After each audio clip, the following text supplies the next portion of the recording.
ሻሎም ሻሎም ሻሎም ቤተሰብ እግዚአብሔር አምላክ ሰላም ጸጋ ምሕረትና ክርስቶስ ምስኩልኩም አና ሓኹም ሰላሕ ዲኔ ሎም ድማ ነዚ መዓልቲ ዝኾነ ህይወት ቃል ሓቢርና ንካፈሊና ሎም ንካፈሎ ቃል ፍጡን ረድኤት አለና ዝብል እዩ መጽሐፍ ቅዱስ ክዛረብ ከሎ ኣብ መዝሙር ዳዊት ምዕራፍ 46 ከምዚ ይብል ጥቅሳ ሓደ ደሎ አምላኽና ዓና መዕቆብን ሓይልን ብጸበባ ድማ ፍጡን ረድኤትን እዩ ስለዚህ ምድርን ተተገልበጠት አኽራና ማዓሙቅ ባህሪ እንተ ተናወጹ ማያት እንተ ሃመመ እንተ ዓፈረ አኽራን ብንድሮም እንተ እንቀጥቀጡ ንሕናስ ኣይንፈርህን ኢና ሪኢኹም ኣሕዋት ስለ ኣምላኽ ሓደ ነገር ስለ ዝተረድኦም እዮም ኣብዚ ኣስጋእ ዝኾነ ናይ ህይወት ጎደና እኳ እንተ መፀ ኣብ ላይፍናሲ ኣይንፈርሕን ኢና ኢሎም ንምንታይ እዮም ዘይፈርሑ እንተዳ ኢልኩም እግዚአብሔር ብፀበባ ፍጡን ረድኤቶም ምዃኖም ስለ ዝፈልጡ አምላኽ ኣብ ጸበቦኦም ፍጡን ረድኤቶም ምዃኖም ስለ ዝፈልጡ ስለዚ ኣብ ነፍስ ወከፍ ናይ ህይወት ጎደኖኦም ቅድሚ ጉዳዮም እግዚአብሔር ከም ዝቀድሙ ፈልጡ እዮም አምላኽ ስንምርድኦም ኣዝዩ ፈጣን እዩ ኣብቲ ረድኤት ዘድልዮም ሰዓት ዘበለ ኩሉስ እግዚአብሔር ንዕኦም ቁሩብ እዩ ስለዚ እግዚአብሔር ጉዳዮም ጸበቦኦም ቅድሚ ንዕኦም ምቕባሩ ቅድሚ ንዕኦም ምስዓሩ እግዚአብሔር ካብ ጉዳዮም ንላዕሊ ፈጢኑ ረድኤት ከም ዝኾኖም ፈልጡ ነይሮም እዮም እስከሎም ሕሰቡ እግዚአብሔር ኣብ ህይወትኩም ፍጡን ረድኤትኩም ምዃኑ እመኑ ፍጡን ረድኤትኩም ምዃኑ ሕሰቡ ኣብ ነፍስ ወከፍ ረድኤት ዘድልየኩም ሰዓት ኣብ ሰዓቱን ኣብ ጊዜውን እግዚአብሔር ንረድኤትኩም ምሳኹም ከም ዘሎ እመኑ እግዚአብሔር ኣብ ዘድልየኩም ጊዜ ከም ድግለጽ ኣብ ህይወትኩም እመኑ እግዚአብሔር ንዓኹም ፈጣን ምዃኑ እመኑ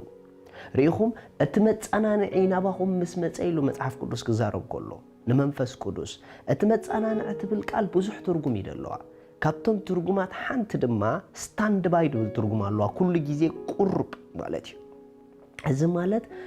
መንፈስ ኣምላኽ ኩሉ ጊዜ ደገፍ ኣብ ዘድልየና ሰዓት ኣዝዩ ቁሩብ ይንዓና ረድኤት ኣብ ዘድልየና ጊዜ ኣዝዩ ፈጣን ይንዓና ንምንታይ ተተባሃለ ንረድኤትና ኣባና ዘሎ ኣምላኽና ስለ ዝኾነ ስለዚኦም እዚ ስለ ዝበረህሎም ጉዳይ ክሳዕ ዝኸፍእ ይኽፋእ ጉዳይ ክሳብ ዝተባላሽ ወይ ባላሾ ነገር ግን ካብ ጉዳይና ንላዕሊ እግዚአብሔር ፈጣን ብህይወትና ኢሎም ሎሚ ነገራትኩም ብዝተፈላለየ መንገዲ መጨረሻ ድበጽሕ ኮይኑ ዝስምዓኩም ዘሎ ግዲ ይብልኩምን ናይ ጉዳይኩም ምብልሻው ካብ ኣምላኽ ኣይፈጥንን እዩ እግዚአብሔር ንረድኤትኩም ኣብዚ ጉዳይ ዝፈጣን ምዃኑ እመኑ ኣምላኽኩም ፈጣን እንተደኣ ኮይኑ ጉዳይኩም ቅድሚ ንዓኹም ምዕዋቱ ኣምላኽኩም ከም ዝዕወተልኩም እመኑ ስለዚ ማንም ዓይነት ነገራት ኣብ ህይወት ናይ ጸላእ ኣሰራርሓ ክዕወተልኩም ኣይክእልን እዩ ንምንታይ እግዚአብሔር ንህይወትኩም ፈጣን ረድኤት እዩ ፈጣን ደጋፊ እዩ ፈጣን ሓጋዚ እዩ ኣዝዩ ፈጣን ኣምላኽ ንዓኺ ስለዚ ንፍጥነት ኣምላኽ ኪ ተኣምኒዮም ተደኣ ኾንኪ በቃ ጉዳይ ተወዲኡ ኣኸሌልካ ኣይትሰንብዲ ኖ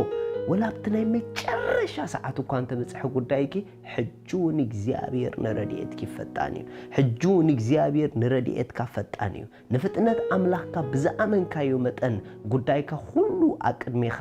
ኮንቱ ኮይኑ ክተርፍ እዩ ነገራትካ ኩሉ ኣቅድሜኻ ከምደይ ስዕረካ ክትኣምን ኢኻ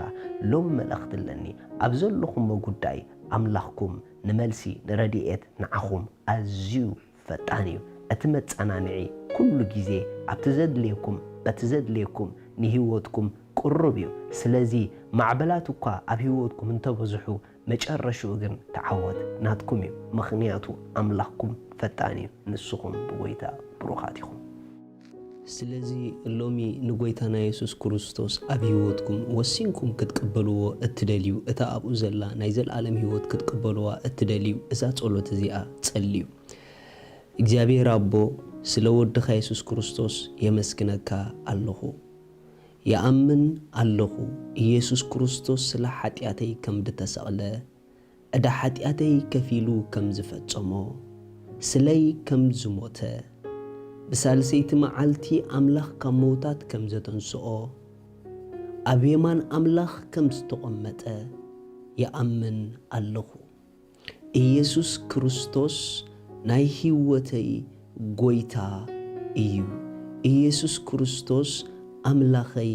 መድሓኒይ እዩ ካብዛ ሰዓት ንክርስቶስ ብምቕባለይ ሓድሽ ፍጥረት ውሉድ ኣምላኽ ኮይነ ኣለኹ መንፈስ ቅዱስ ብሽም ኢየሱስ በእምነት ናብ ውሽጠይ ይቕበለካ ኣለኹ ኣሜን እዚኣ ጸሎት ጸሎኹም ብጣዕሚ ቋሓጎሰኩም በዚ ታሕቲ ዘሎ ኣድራሻና ኮንታክት ግቡርና ይኹም ሰድለኩም ሓገዝ ክንለኸልኩም ኢና ሻሎም